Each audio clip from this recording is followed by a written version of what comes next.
Za njega kažu da je bio kreativni genij, glazbenik sa međunarodnom karijerom, pionir rock'n'rolla na ovim prostorima, iznimni pjevač i skladatelj, autor prve rock opere Gubec Bek, Dnevnik jedne ljubavi. O ljubavi, o suradnji, o Karlu Metikošu govori Josipa Lisac.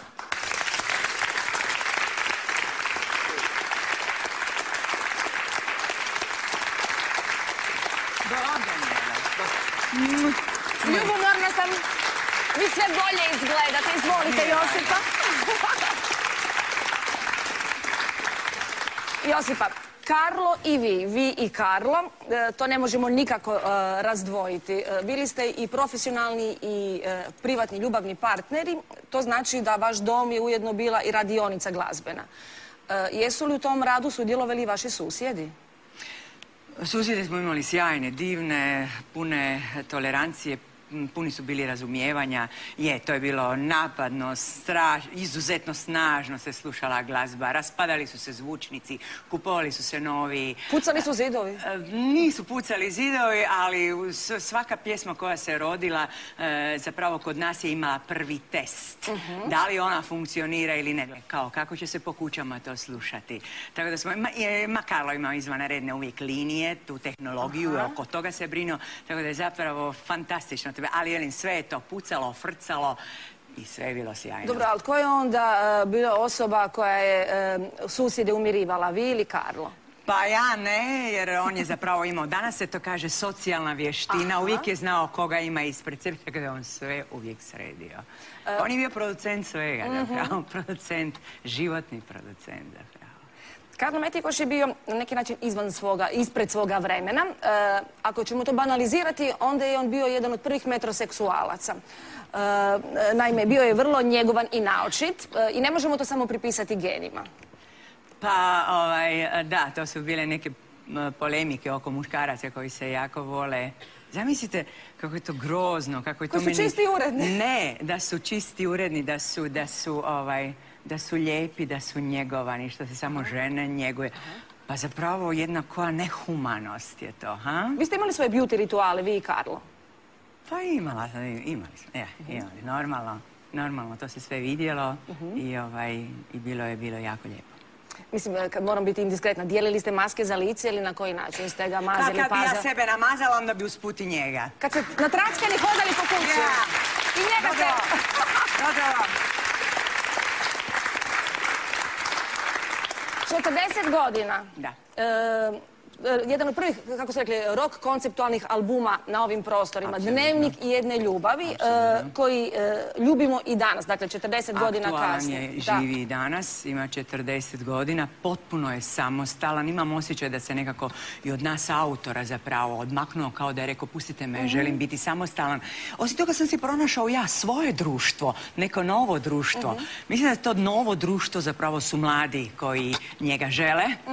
Žele pronaći taj album, žele doživjeti ljubav, žele slušati o ljubavi, žele saznati nešto, možda kako zapravo, kako vidjeti, kako prepoznati zapravo ljubav. Žele ju živjeti. Mislim da tu, osim toga, to je ipak jedna priča, jedna zapravo normalna priča mlade djevojke. Nešto što svi želimo i proživjeti i doživjeti i nešto čime bi se htjeli poistovjetiti i uspijevamo se poistovjetiti sa tim emocijama koje osjećamo. On je zapravo napravljen onako kako je, recimo, to su Karlove riječi. On je napravljen sa punom iskrenošću i sa punom istinom za nas.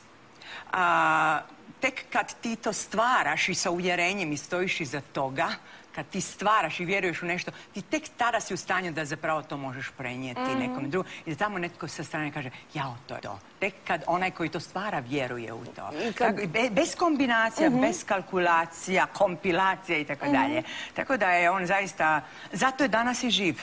Zato je danas i živ i aktualan je.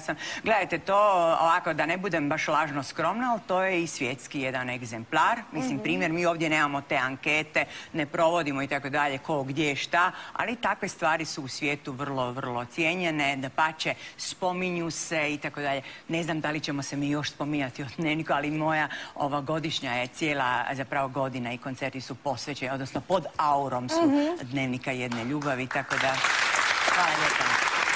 Ne prepoznajem ga je pjesma koju ćemo večeras čuti. Josipa, najljepša vam hvala što ste došli. Hvala lijepo.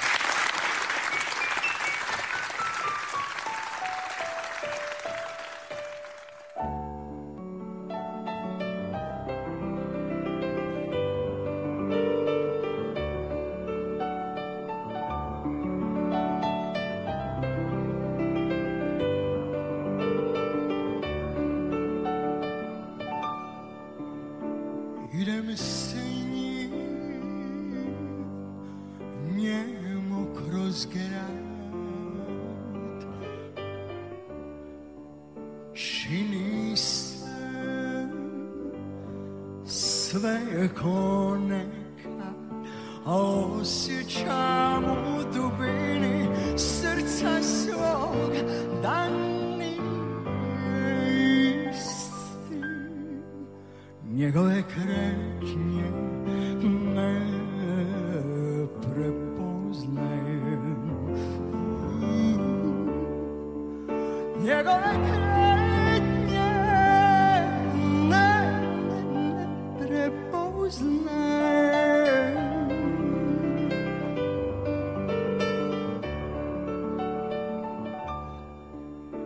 Korak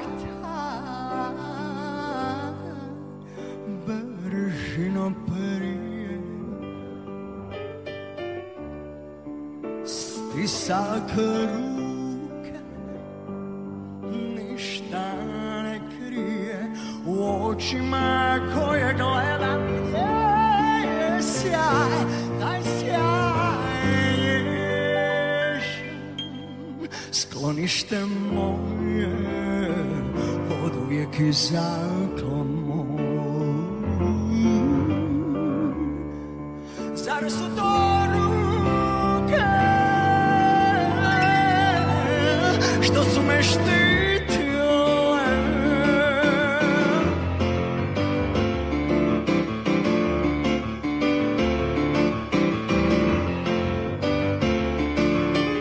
Pratim njegov pogled, ali ničeg se ne sjeća on, ni stola, ni kane, a bila je drugi naš dom.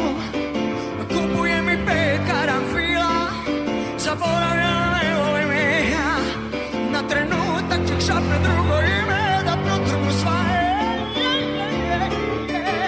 Pratim njegov korak, on je nekamo i sve, ne zna više staz kojom smo šetali mi. Nudi mi viski sa lelom, a nikad nisam pila ja. Nudi sve, a ne shvaća to što želim.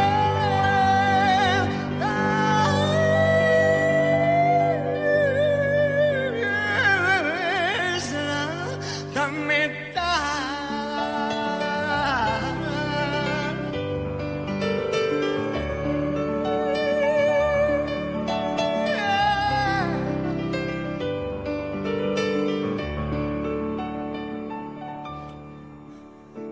Idem s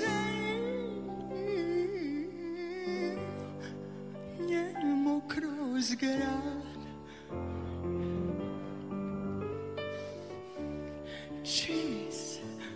Čini se sve ko nekad, a osjećam u dubini srca svog da nije isti. Njega ja više ne prepoznajem.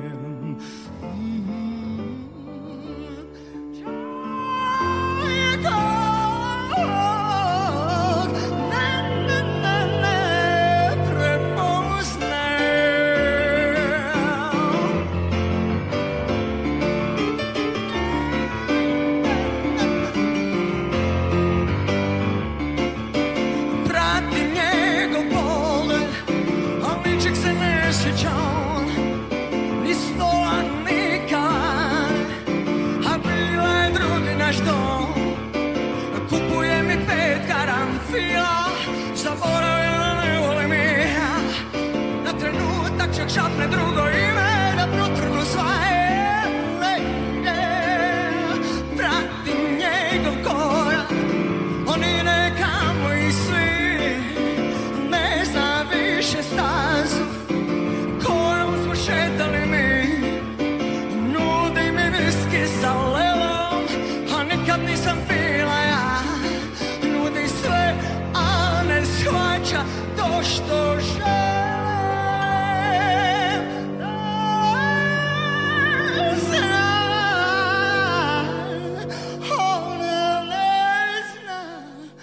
da